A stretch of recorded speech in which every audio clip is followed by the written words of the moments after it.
Et salut à toutes et à tous, ici Max Strat, coach des Miami Hydrogons pour cette ADL saison 9. J'espère que vous allez bien et on se retrouve aujourd'hui donc pour le premier match de la compétition, tout simplement pour moi, et qui va m'opposer au Noomo Basno coaché par Butterchoke. Donc un match qui promet d'être plutôt explosif, comme on l'avait vu au team building. En tout cas, l'équipe qui nous a ramené est plutôt surprenante, composée de Lapras, Drifblim, Oricorio, Lopunny Mega, Flygon et Mouscarada. J'avais parlé un peu notamment des trois derniers sur mon team building, mais c'est vrai que Oricorio plus Lapras c'est assez surprenant. Notamment le Drifblim également qui est absent, il n'y a pas de Staros, donc ça c'est assez kiffant quand même. J'étais plutôt content, mais surtout pas de Klefki. Donc très très étonnant pour le coup sur la compo, c'est assez dommage parce qu'on voit que c'est une compo sur laquelle un set Danslam Shinpao, comme j'avais pensé initialement, pouvait faire énormément de dégâts. Malheureusement, je l'ai ramené autrement. Donc on va voir tout simplement comment ça s'est passé. Et on va directement lancer le match. Hop, voilà, nickel.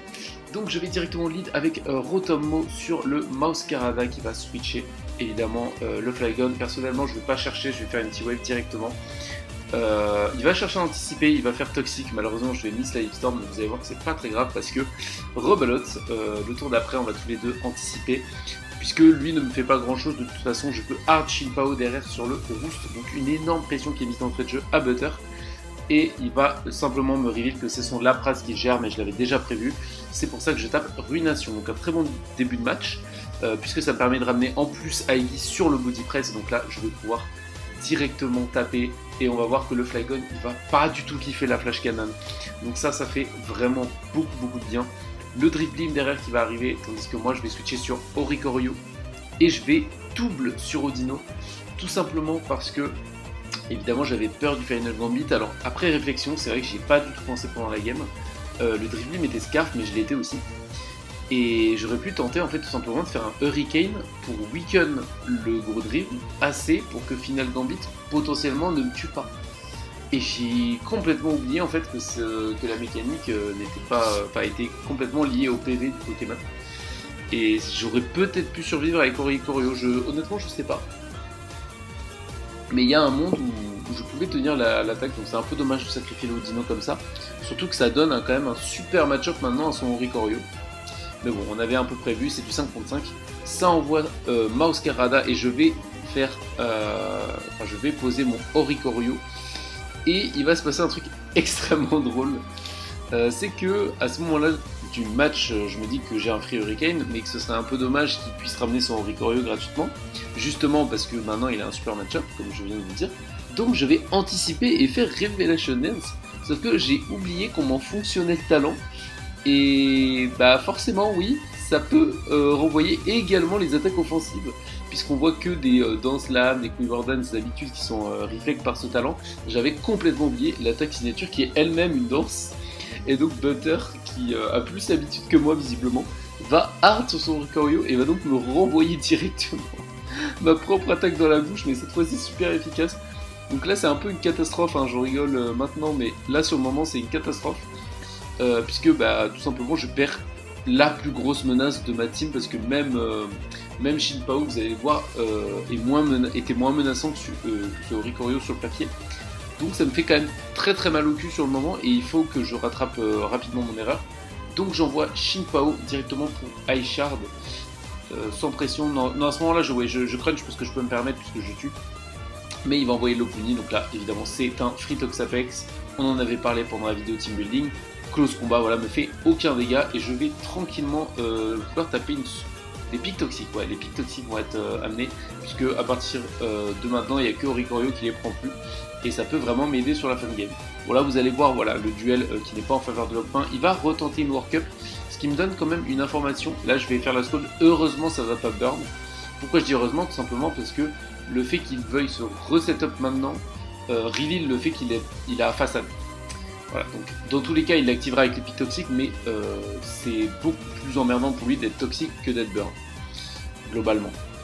Donc heureusement je shot pas la burn, ça va switcher sur le Oricorio et je vais tout simplement faire soin en anticipant un retour ou directement une façade du coup. Et je vais hard switch sur Shinpao en anticipant le Quiver Dance. Malheureusement, c'est la Revelation Dance hein, qui va arriver. Et donc, je suis pas dans une très bonne posture là, honnêtement. Butter est en train de renverser la game. Et j'ai de plus en plus de mal à gérer. Le play du Oricorio est en train de me porter gravement préjudice. Donc, je vais faire des high shards pour le moment. Je ne prends pas spécialement de risques parce que j'ai quand même l'impression de pouvoir gagner malgré tout. Donc, je veux pas prendre de risques. Butter donc va envoyer son Mascarada faire un gros knock-off, tandis que je vais Volt Switch tranquillement sur le Shinpao. Voilà, là on va commencer à mettre la grosse pression et je vais tout simplement taper High Shard au cas où ce soit un Scarf, hein, parce qu'il m'avait pas arrivé le 7 encore.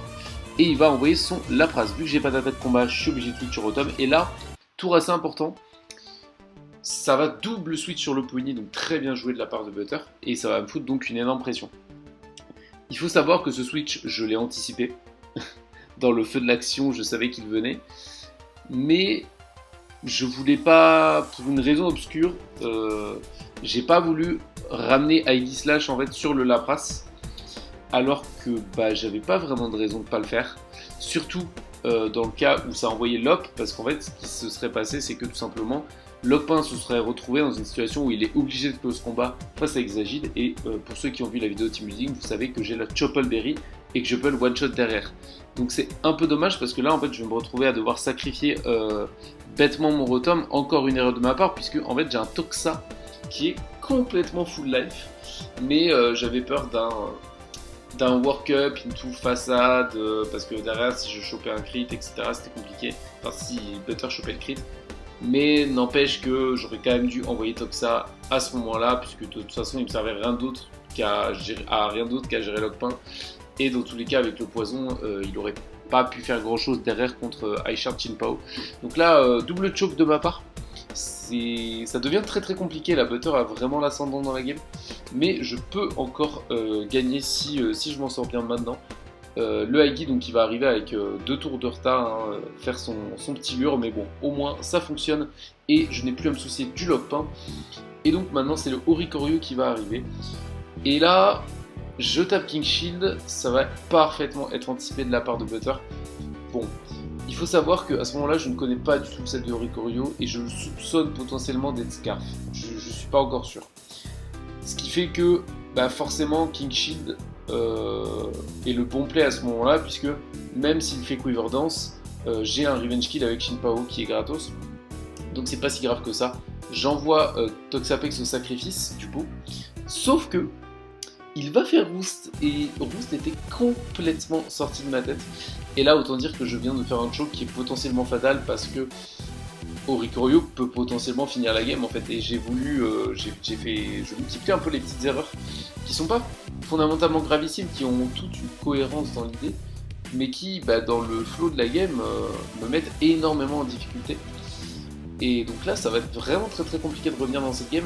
Je vais prendre le Revelation Dance qui va me fumer complètement, tandis que le Skull ne fait aucun dégât. Par contre, il va choper la burn, et donc ça peut être quand même assez intéressant, notamment pour le garder en range de Shinpao. Et donc je vais l'envoyer directement. J'avais un peu peur de la Yacheberry à ce moment-là, mais il envoie la Pras, ce qui veut dire qu'il ne l'a pas. Donc la Pras qui va prendre le coup tranquillement. Je vais envoyer le Aigi. Prier pour qu'il ne fasse pas un double switch à ce moment-là, mais il ne l'a pas fait. Je ne sais pas s'il tuait, honnêtement, je suis pas sûr, je pense pas qu'il tuait avec un Revelation Dance, donc je pense que c'est pour ça qu'il l'a pas fait tout simplement.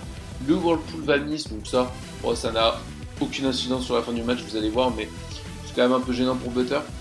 Je vais tout simplement tuer le Lapras, je vais m'en sortir, et le Oricorio donc va essayer de terminer la game derrière, mais bon, vous l'avez compris, c'est impossible parce que Shinpao va arriver tranquillement et terminer la game. Donc c'est une game qui se termine en 1-0 pour les Miami High Dragons qui s'en sortent au bout du suspense. Ça a été très très compliqué comme match. Notamment le play du Oricorio m'a complètement mis au fond dès le début de la game, et derrière des petites imprécisions ont fait que Butter a pu revenir petit à petit. Donc un match à éviter quand même, ce genre de match, mais c'est quand même un match auquel je m'attendais, un déroulé auquel je m'attendais, puisque Butter n'avait pas beaucoup de choix vis-à-vis du match-up, et ce genre de stratégie qui pousse à me mettre en 5v5, plus du coup favoriser son match-up Oricorio, et derrière, en fait la façon dont il a joué, les autres coachs ne peuvent pas spécialement la reproduire avec leur draft. Et en plus de ça, ça vient du fait aussi que j'ai fait quelques petites erreurs. Donc c'est logique, ce sera à éviter, c'est une piste d'amélioration. Mais en tout cas, la victoire est au bout, et ça, c'est le plus important. Donc sur ce, je vais vous laisser. On se retrouve pour le team building de la semaine 2, où on va affronter Ced et les Furfrolivés. J'espère que vous êtes chaud, car ce sera le main event de la semaine. C'était Max The Strat, ciao.